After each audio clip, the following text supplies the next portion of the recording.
You want to understand how to be memorable to people, and you want to understand how you want to make people feel.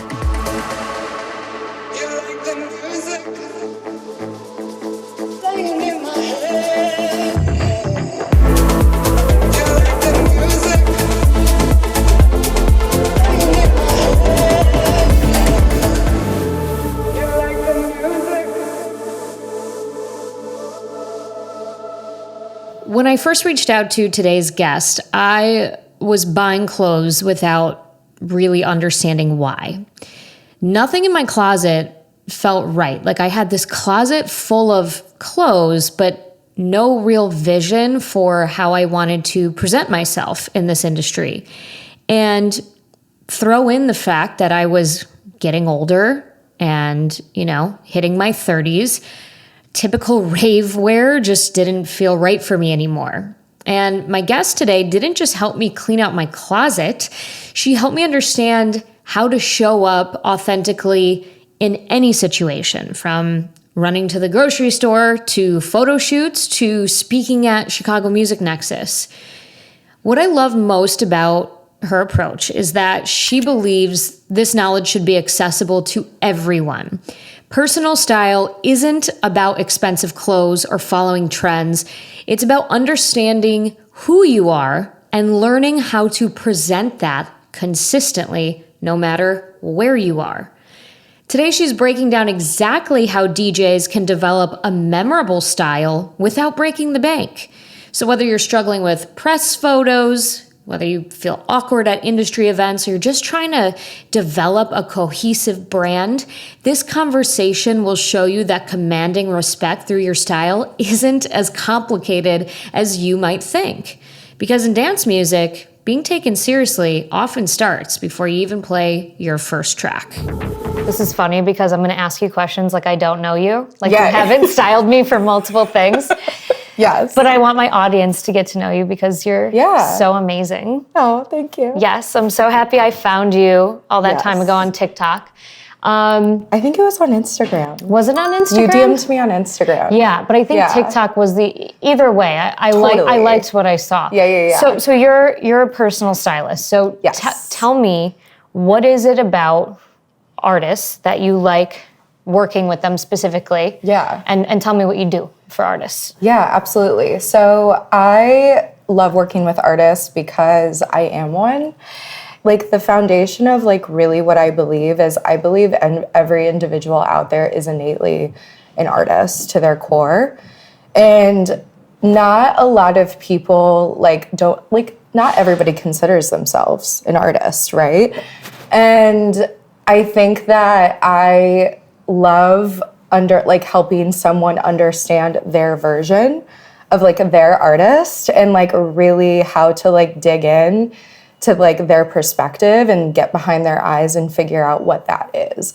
So that is what I do just for a personal styling standpoint, really just for the everyday person, even people who don't consider themselves as actual artists. But it's about me trying to dig in and help them figure out what their version of their artist is. Yeah. And for actual artists and artists who really consider themselves as true forms of artists, I think that's a whole different thing, because I think especially if we're talking DJs and musicians, they can really come up with this whole different character and stage presence. And even you look back at the most iconic musicians in the world, Elvis, David Bowie, Cher, they have this whole character and stage identity. And so I think when you're actually working with an artist from that standpoint, they're probably a whole different persona when they're on stage. So that working with an artist on that level looks completely different. And that takes a lot of strategy and understanding how do they want to make their audience feel and everything, and how do they want to make their mark on their audience, and how do they want to be memorable to them. So it's kind of it's completely different, on a scale of working with an everyday person compared to a person that actually does like consider themselves a real artist in their career. Yeah, and I remember when I had first reached out to you to work on my closet, I kind of explained to you that I am this, like, I have an online personality or whatever, so I have a kind of a through line in my brand that I am trying to represent with my clothes. And I want to get into why that's important, because I think we have to change some minds here today. A lot of DJs don't necessarily see why having a style is important, but let's talk about when you work in the dance music industry, like you've worked with me, what's different about working with DJs or people in the dance music industry versus other genres or other, you know, types of people? Totally. So from what I've noticed throughout the years, going to shows like early in my 20s in Chicago, the DJs that like I listened to growing up, that was like Skrillex, Don Diablo, like a lot of those like mainstream people that blew up in the past like 15 years. I don't think that they really needed to have this like strong style identity. I don't think they really like, it wasn't like a priority for them. Do you know what I mean? And like now that it's become such an accessible thing, and it's so like affordable for anyone to just like buy the equipment and just like learn, you really have to like work so much harder in making yourself stand out. That's and a good point. And like understanding like who you are to your core and how you can reflect that in like your actual style. And like the person that comes to mind like so specifically that does such a good job at this is Peggy Gou. Like she has such you can just see her identity and her unique taste in her everyday life and just how she brings that to what she wears and her performances and like her sets. And just really thinking outside of the box, even if that means coming up with this like completely different like stage persona and identity that's like different from your like everyday life, like a marshmallow thing. Like, of course, people are going to remember that. Yeah. You know what I mean? So I don't know if that answers the question. It sounds like there's a lot of opportunity, you know, to brand yourself. Of course. So you kind of answered my next question, which is why is it important for DJs to have a personal style in 2025? Just again, because it is become such an oversaturated thing. You have to work harder at making yourself stand out and being unique. Right. And not a lot of people are, I think, like doing that just yet. I mean, of course, there are some people I think that are, but there are a lot that aren't. You have to work harder at it and making yourself stand out. Yeah. The DJ uniform I see a lot for the men, especially, no offense to the men, but is the t-shirt and jeans. Or like the collared shirt. Like there's this like, okay, so there is like this pipeline of like bro frat boy culture to dance music. You get what I'm saying? And it's this like Ralph Lauren like collared shirt, like that's what they're wearing. And like obviously like that's fine, but like if you want to actually see success and like make a mark, then like that's something that has to change. Like of course that's fine if you're just kind of like playing for friends at like parties and that's all like you're gonna take it, then totally, that's fine. But like you have to like really understand yourself and who you are as a creative. Like you're doing something creative, DJing. So like be an artist, full through and through. Right. Show it like in your expression. And as the consumer of the music, I have to be able to pick you out of a lineup. Like I want to make sure that I know who you are when I'm looking at you, because it shows me, can I relate to this person? Do they have something unique that I've never seen before? Like Peggy being the perfect example. I even think of James Hype with his crazy Wolverine hair. Oh my gosh. You know, it makes a lasting impression, but also I think it contributes to you being able to make better music when you like really explore your creative side at every level. Yeah, and when people go to shows, like as human beings, like we want to be inspired We want to be inspired visually and emotionally, and we want to take something away from that like show that we go to, and we want to bring that to our own lives and let it inspire, charge up something in our own lives. And I think like when you're not kind of seeing the artist in the full picture, and there is like, as an audience, we'll see that disconnect if maybe their personal style or the music isn't really lining up or aligning. I think sometimes the audience will catch on to that, and they'll feel and see that disconnect a little bit. Yeah, and 100%. So, all in all, I think it's just, you want to understand how to like be memorable to people, and you want to understand how you want to make people feel more than anything. Absolutely. Yeah. Your clothes really can make someone feel a certain way. Sure. It can inspire, it can spark curiosity. Yeah. Yeah. Absolutely. And it takes so much.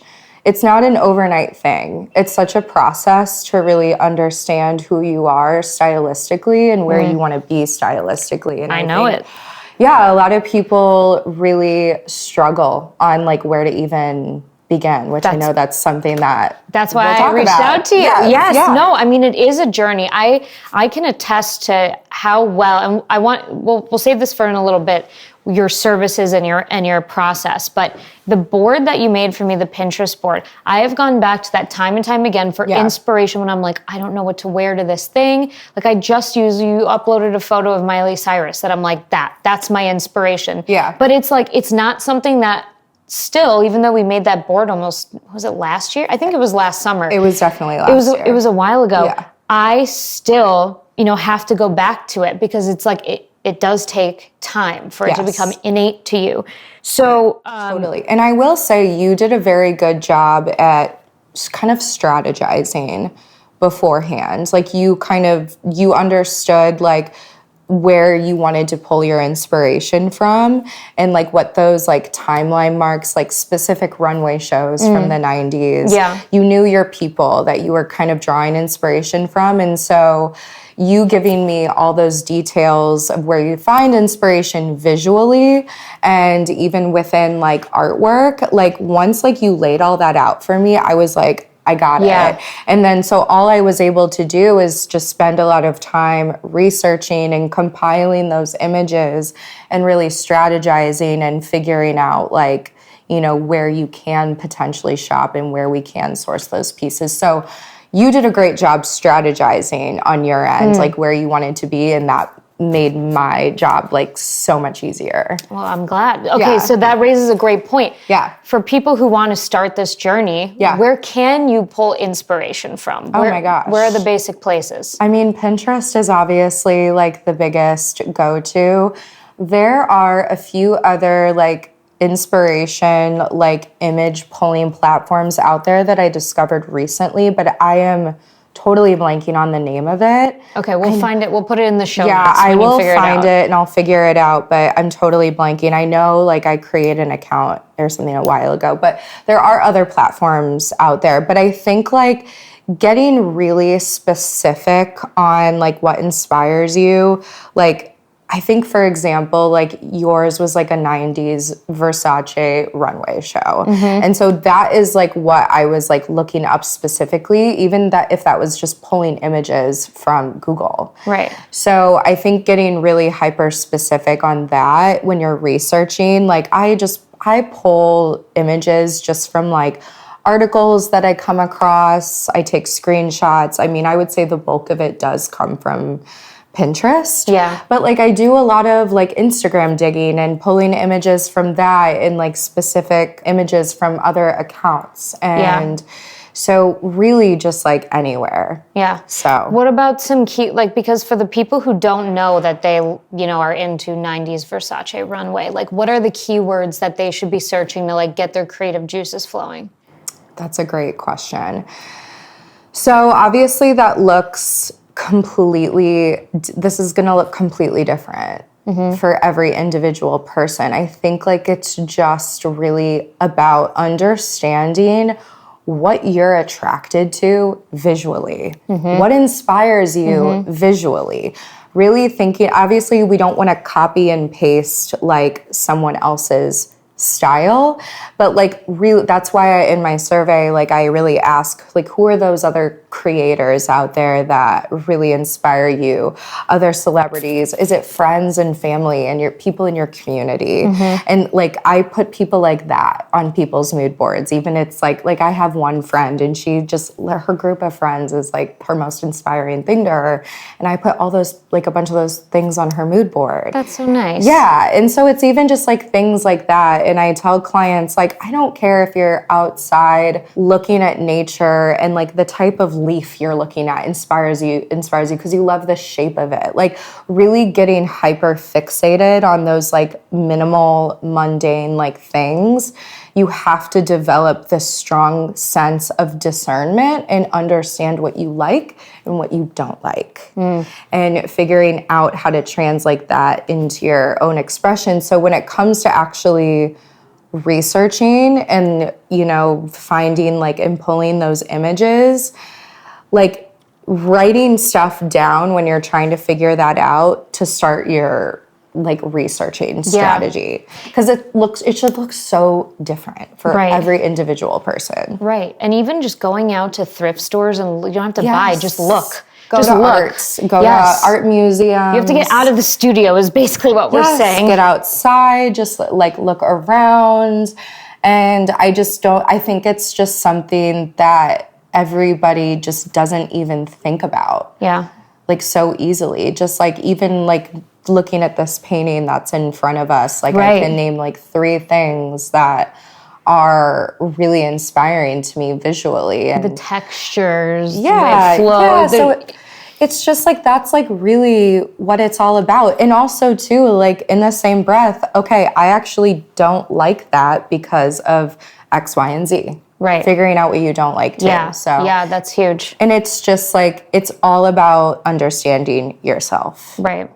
And one thing that I want to ask you about and mention, you know, a topic that gets brought up among my Patreon students and my Instagram audience is they lack confidence when it comes to networking for a plethora of reasons. But one underlying reason I think is they don't have the confidence. So talk to me about the link between finding your personal style and confidence. They've got to be related to each other, because I know when I feel like I'm wearing an outfit that's like, wow, this really represents who I am, that's when I put my best foot forward when I'm trying to meet people, network, make shit happen. I really think I have like a similar answer to what I just said. I mean, that relationship, like to its core, is knowing who you are and really understanding that sense of discernment that you have. So obviously discernment obviously means placing judgment. You don't want to judge obviously other people, but really have respect for other people's, you know, perspective, but having a sense of discernment for yourself. Yeah. And I think the more you can develop that and figure that out, that will make you authentically express yourself. Yeah. That's going to just naturally give yourself more confidence. Yeah. Yeah, 100%. And do you think that your style affects the way that you connect with an audience too? Like, is it just another, if you're throwing out tentacles to try to like capture an audience, right? Your style's got to be one more way. Like if you're trying to make content, for example, because every DJ is trying to figure out, how do I make content, you know, that gets people's attention? Well, if you're not sure how to have the best hooks yet, because you're not really a marketer and you don't really have a lot of music to share yet, I feel like your style is one way that you can like get people to stop and say, oh my God, wait, I like what they're wearing. Like, I'm interested. Totally. I think it can really have, I think it can have a huge impact on people, because you never know, like you might go from like one like identity to another. Like say you have like, a guy that's just wearing like t-shirts and then all of a sudden next thing you know he's wearing like a bunch of crazy colors and really cool hats. I'm just throwing a hypothetical situation out there, but like maybe like what he's doing and what he's wearing, like there's a few people out there that he really connects to and was like, oh, like maybe those people out there, they'll like, I didn't really understand that's what this guy actually was like. And I don't know, you never know like the impact you can have on people who want to maybe authentically express themselves in a similar way, but they're too scared to. Right. And so it's just like really, it's just so important. I know I feel the difference of how I present myself, carry myself through the world, and how people respond to me when I'm wearing something that I feel represents me. And it doesn't mean it's like the fanciest, most, thought out outfit. It's just something that, represents who I am. Totally. So it's crazy because after I had already texted you asking if you wanted to do this, somebody messaged me out of the blue and was like, it was a DJ, and he was like, hey, I don't know what to wear for my upcoming press shots. I've never gotten them done before. Totally. So I wanted to talk about that specifically because for the DJs who might already kind of have a sense of what their style is, but they're like, what do I wear to a press shot?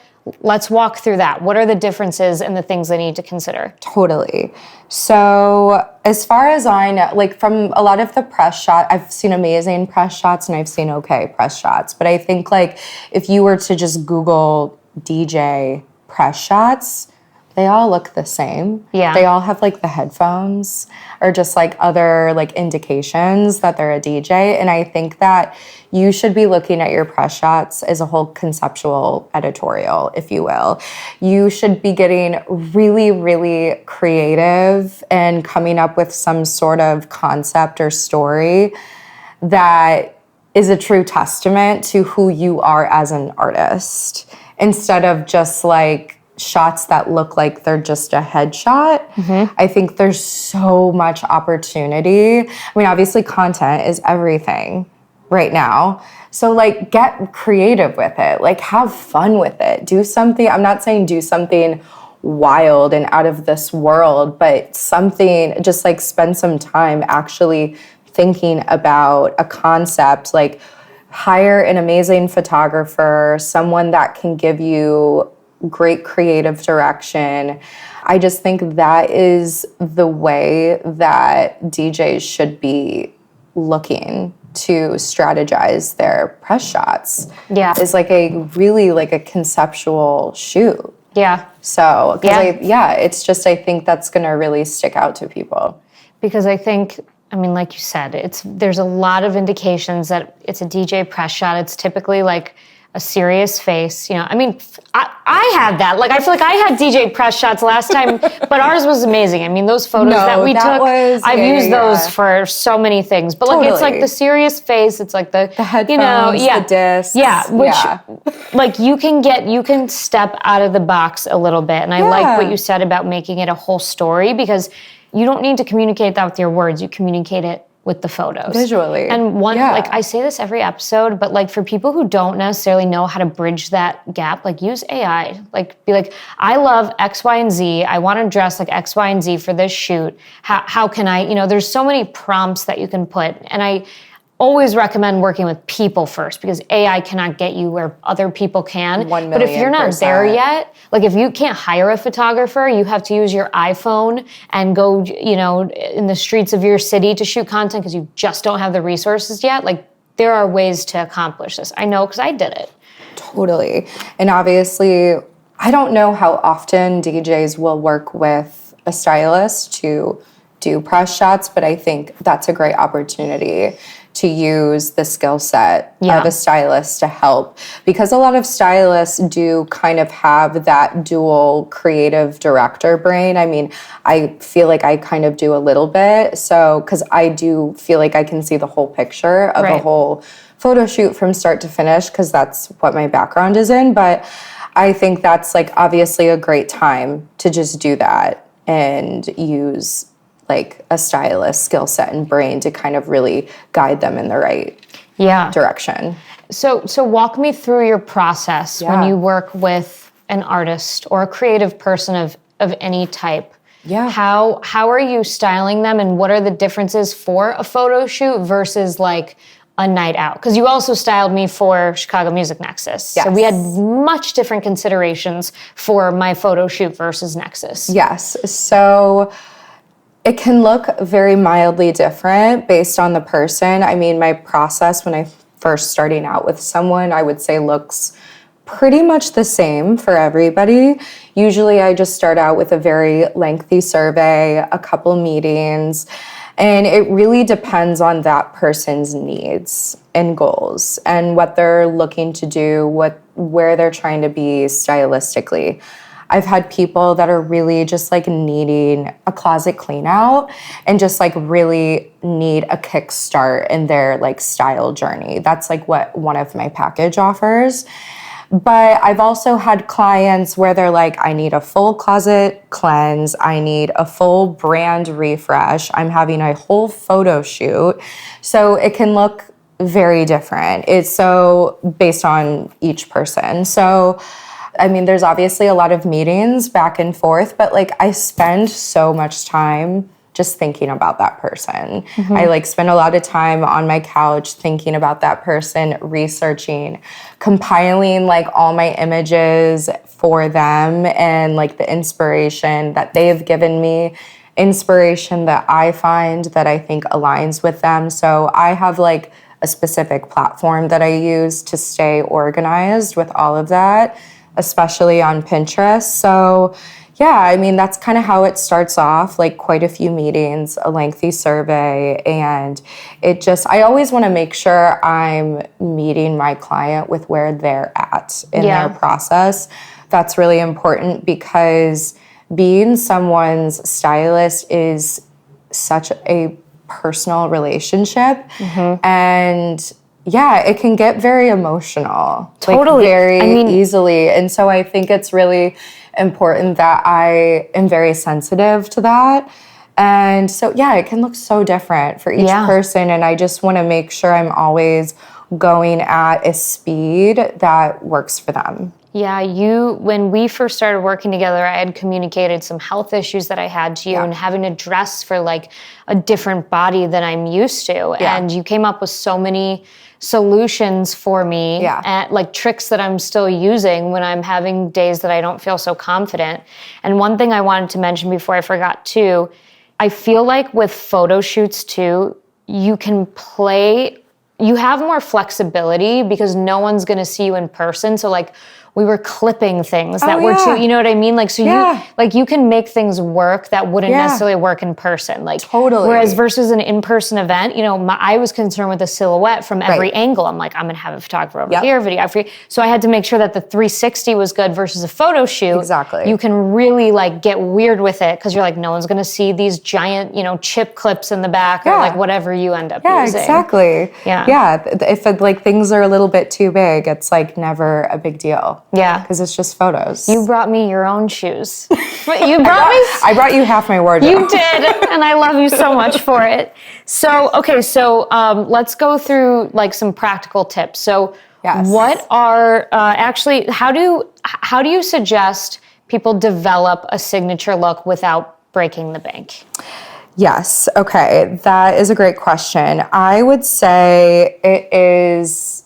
I feel like it's going to be kind of similar to what I already said a little bit, but it's extremely, extremely doable to do this without a stylist. It is all about scheduling the time to do it and think about it. So I would say if you really want to make this work on your own, maybe you're like, I know I want to use a stylist down the road, but for now, this is how I need to start. Scheduling in at least anywhere from 2 to 5 hours per week to do some research, spend time thinking about like where you want to be stylistically and just writing down who inspires you, what inspires you, just anything. That and or just experimenting in your own closet. And just, so I think if you can actually schedule that time in to do that weekly, that's the most perfect place to start. Or even if that is like going to a thrift store or just going to any store and try stuff on. Like you shouldn't feel the pressure to actually go in a store and try on anything and buy something. If you are feeling pressure to actually buy something, then that means you should just leave. That isn't the right place to do that. But people who work in stores are there to help you figure out what silhouettes and shapes are going to be best for you. Right. So if they're going to pressure you to buy something, then that's obviously not great, in my opinion. So even if it's spending time doing that. So whatever that is, anywhere from 2 to 5 hours a week, that's the best place to start. Yeah, no, that's important that you remind people you have to schedule in the time. Because everyone thinks like, oh, I'll just do it when I have time. I'll just do it. But if you don't schedule it, it's not going to happen. Put it in your calendar. Yeah, I'm like an organizational freak. I live by my calendar. So that's just how I operate. Like you understand, you own your own business, so you get it. But yeah, it's just really scheduling that time to focus on it. And I think that you could hire a stylist a bit later down the road, kind of once you get to a point where you're like, okay, I have this, I know where I want to be stylistically. I have all these images. I have written all this stuff down. I have this in my head. And then if you're kind of at a loss on where to shop, where to find pieces that are in the right silhouettes and shapes, I think that's when a stylist can come in play without breaking the bank. Yeah. Because like I can spend a few hours shopping and sourcing for someone without breaking the bank. Right. And so I think that's when a stylist could come and play without it being like too crazy expensive. But so basically do some research first on your own and get a foundation. Of course. And that's gonna save you and the stylist time working together if you're not starting from scratch. Totally. Taking screenshots you come across on social media, start an album in your photos folder, like with the screenshots that you have so you can refer back to things. Yeah. That's great advice. Yeah. So I know everybody's style is different, but what are some essentials, just like things that everyone should have in their wardrobe? And the one thing that comes to mind for me is like a something that I can throw on that I know I'll like it. It's like my fail safe, which is for me, it's like a slightly oversized button down. Totally. Like if I have nothing to wear, I'm just like, that's my thing. I'll just put on one of those. So my answer to that is that it should be so different for everybody. Of course, there are going to be similarities like between artists, of course, but like if you think about it, like I'm sure Peggy Gou's essentials are completely different from Skrillex. Yeah. You know what I mean? Yeah. But like if we're looking at it from a very big picture standpoint, I think comfortable shoes, of course, for like very long set performance hours. And then also just, I think if we're thinking about performing and set-wise, prioritizing what you're going to wear from the waist up, because that's what everyone sees. Right. Right? Good point. Prioritizing comfort from the waist below. I think that should be the essential, but like I said, everyone's essentials should be completely different. Yeah. Just like anyone's personal style should be completely different. Of course, there will always be similarities between people and synchronicities, but yeah, it should be different. Find out what your essentials are.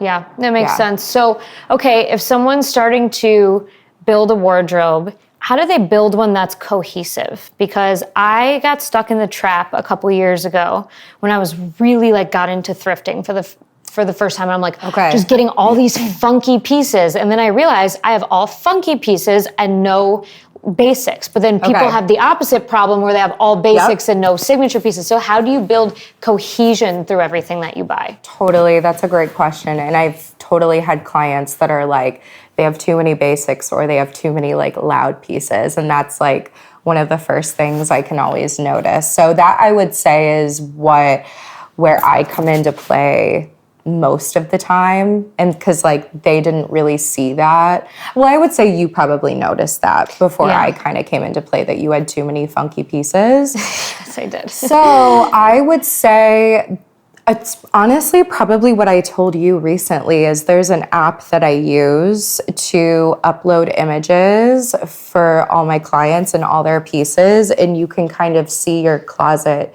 digitally. Oh, right. As a whole. And so there are a couple other platforms that do this, but the platform that I use is called Wearing, and it's a free app. It's based in the UK. And yeah, all you have to do is upload images of all, and this is like obviously for someone to do this on their own without a stylist. Right. I'll put that in the show notes too. Yeah. So, but I do recommend it to people. Like obviously, like I think you started an account on your own because I wasn't using this when we first met, but it has been incredibly helpful, I think, for someone to just see their wardrobe. It just always looks so different when you're seeing it digitally versus in person. And I also think for someone to really see the cohesion of their wardrobe, lining it all up on a rack so you can see kind of like what you're missing is great. But I think even more so in the app, when you're creating outfits, you can actually see what you're missing. Yeah. And what you're lacking and where those gaps are falling. Yeah. Yeah. It's great advice. I think I told you, I started this before we even met. I started like once a month. I would go through my closet and I would pick one item and then I'd throw it on my bed and I would put as many outfits together with that item, not on my body, because when you put it on your body, all of a sudden there's bias. So I don't like how it looks here, there's this or that. So I would just take that one item and make as many outfits as possible, take pictures, and I still have that album. And it's funny because like when I started doing this in like 2021 to now, oh my God, my style has changed so much and improved, thank God. Yeah. And not all of those outfits were great. It was just an exercise in how can I be creative without any judgment of what this looks like on me. And so that app is like, it's very similar. It's been really, really helpful. And like I said, there are other apps out there where you can look at your wardrobe digitally and upload your pieces. I think there's a few out there that you might have to pay for. And I think some of the apps actually have their own stylists. But this has just kind of been like the best option just because it is free. Yeah, and it's great. So easy to use. So it's just been what's working for me right now when working with clients. But yeah, I have my client make their account, they upload everything, and then I actually go in and create a bunch of outfits for them. But obviously that's something that they can do on their own too. Yeah. So it's really nice to kind of see how like digitally, it literally is like the closet in what's it called? Clueless. Yeah. Like that's like literally what it looks like because it's so fun. I love that. Okay, so I want to get to my Patreon student questions, but before we do that, what are 3 like quick things that a DJ who just has the wardrobe they have starting today or tomorrow, what can they do to improve their style? I would say really paying attention to accessorizing, because I think that's just obviously like the best way to like elevate anything. Like a really interesting pair of sunglasses, I don't know, something like a cool hat to wear on their head. And I think if we were gonna go the all black route, like most DJs do, integrate something with a different texture or dimension. Because I think when wearing all black, that can really, really go a long way. So instead of just like a black t-shirt and black pants, just adding something with like a really interesting shape, fabric, texture, whatever. I think that can go a really long way. I keep wanting to say like some sort of really cool jacket or coat, but I feel like in that scenario, when a DJ is playing, I feel like people can get hot really easily. You start with it, you take pictures, and then... Yeah, exactly. So that's, I would say, is my 3rd thing, but I'll let you know if something else comes to mind. I love it. This has been amazing. I learned some new things today, so thank you so much. This has been incredible. What strikes me most about this conversation with my friend Camille is how personal style is not about buying more clothes, but understanding why certain pieces make you feel confident and building from there. When you're not randomly shopping or second guessing your choices, you can focus on what really matters: your art, and your connections. I love how she breaks this down into practical steps anyone can follow. Sometimes it's not about buying anything new, but understanding how to use what you've already bought more effectively.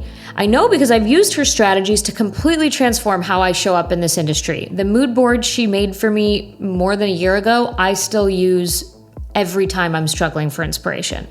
So for the artists listening, I hope this conversation helps you see that developing your style doesn't have to be overwhelming or expensive. Whether you're networking, performing, shooting press photos, it's just about making intentional choices that align with who you are. If you want to dive deeper into building your artist brand, you can join my Patreon. I will link that in the show notes. And if you want to reach out to Camille and talk to her about her styling services, I highly recommend you doing that. I am also linking her information in the show notes. Remember, feeling confident is in how you present yourself. And it's not a luxury, it's a necessity. And it starts with understanding the why behind what you wear. I'll talk to you guys next week.